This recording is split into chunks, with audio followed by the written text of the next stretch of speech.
Good morning, everyone. My name is Spencer Horn, and I am the founder and CEO of Cloudline. With me in the audience today, I also have my chief engineer in the back. And what Cloudline does is we have developed autonomous airships as a completely carbon-free solution, which substitutes a number of different vehicles, including, I think I'm going to have to compete with that applause up there, including helicopters, and drones in a number of applications. But today I'd like to take you through the story of our founding and some of the original inspiration in terms of use cases that we looked at as a company. And here again are our autonomous airships that are meant to transform the way we do operations by air with breakthrough cost advantages and zero carbon emissions. And just a quick note on our thesis of change when we think about green aviation. We believe that we have to be the most affordable solution. We have to drive the bottom line, and that is going to allow for actually capturing market share for green solutions. But when we started this journey, we were very impact orientated on reaching remote communities that are not well supplied or logistically connected. In my previous job, I was a management consultant. I was doing work and traveling across the African continent, and I encountered the lack of road infrastructure and some of the incredible difficulty in getting out there, as well as the concomitant decline in any kind of economic activity. Sometimes it felt like time was standing still, or you moved back in time as you got further and further from the major roads. And then I found out what we do when there are emergencies and the ways in which we deliver. And this is a particular use case done by World Food Program. What you see on the screen behind me is the way in which boxes of food aid, typically of 20 or 30 kilograms, are loaded onto large aircraft, Ilyushin 76s, Soviet-era jets, and are then dropped out the back. And this is what the last mile scenario then looks like. And this is food aid, which is meant to reach these populations. This is the most expensive terrestrial delivery we do. This is done sometimes up to the cost of $10,000 per ton or $10 per kilogram. I'm sure you can imagine if you just think about your average grocery basket or the cost of the fruit that you buy, or you may be thinking in kilograms, think of the added logistical cost to simple grains and cereals and other things.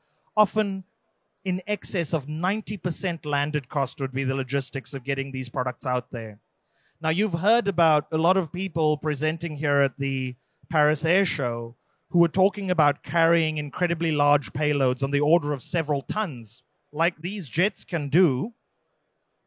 But what all logistics people will tell you is that this last mile part is the hardest part and the most expensive part. And this is what it ends up looking like in places like South Sudan, where this operation has been running for about 14 years now, each year.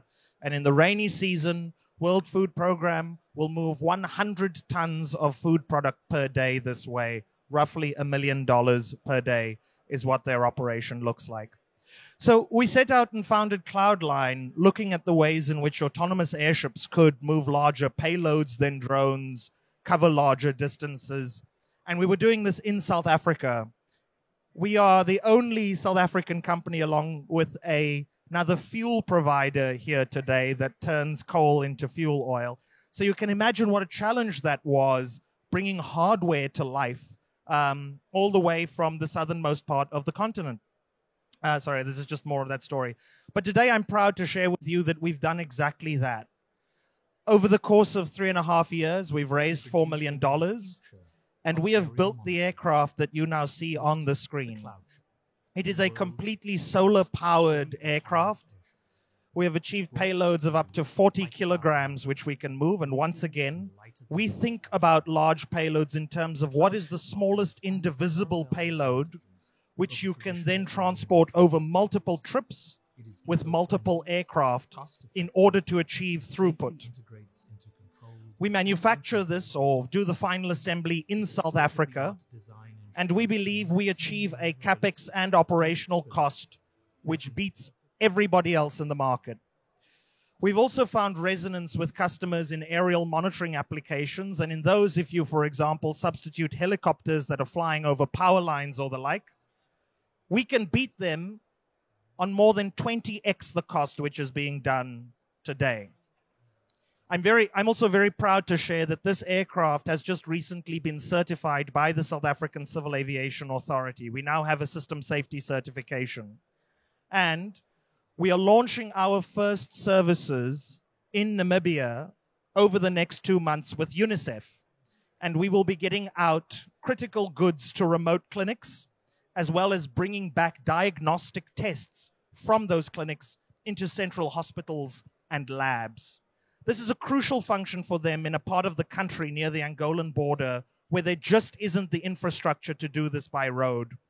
And you've got a number of medical issues to tackle for which the funding exists, but the logistical link simply does not. If you want to see more videos like this and talk to us about the capabilities of the aircraft, please stop by our stand in Hall 5 at the startup section. So just then on the use cases, what we found through the journey as we've talked to different customers and we've built with them very close to the solution, there are additional costs that we face because we are not based in Silicon Valley or in Delft or in Toulouse or in Shenzhen. But one of the advantages that we have is that we are very close to our customers. And we've realized that there are actually a number of key areas. We've already talked about last mile delivery, in which we have the range to cross the middle mile, but deliver down to the last mile, which is crucial. So you don't have a modal switch. We can do up to 400 kilometers on our solar-powered aircraft. Then we've got an entire aerial monitoring set of use cases. And we've already seen the excitement around things like power line monitoring, mapping and monitoring fires as they take place, providing civil security applications in remote areas. And then another one, which we'll actually be launching with World Food Programme towards the end of the year, is actually looking at low-altitude data transmission. For those of you who remember Loon, they were looking at a high-altitude solution, a permanent telecommunications solution. Cloudline is looking at emergency deployments. A natural disaster has just come through in the form of a cyclone or a flood. We can deploy this aircraft that you've seen here. Let me see if I can get the video to play. We can pack it up and ship it all as oversized baggage on board a commercial aeroplane, which means we can be anywhere in the world and deploy as quickly as a scheduled flight will get us there. And that's the emergency use case. We're focusing right now, we've built up this pipeline of work in logistics and in data transmission, but we're looking especially keenly at aerial monitoring so that we can unlock some of these high-value use cases and build the roadster, so to speak, before we build the Model 3. I mentioned just in terms of the pipeline of contracts that we have our system certification in South Africa, and we've got operating partners there. We've also got our signed contracts in Namibia. In Kenya right now, we are demonstrating live to the Civil Aviation Authority as I speak here. I've got engineers in the country. And in Mozambique, where we're also going to be trialing our data transmission solution. We are also, for those of you who are investors, raising funding this year, so please stop by the stand and talk to us about our round. And I thank you very much for your time today. Feel free to come up to myself or to Anton, my chief engineer, and we'll be around for the rest of the week in Hall 5. Thank you all very much.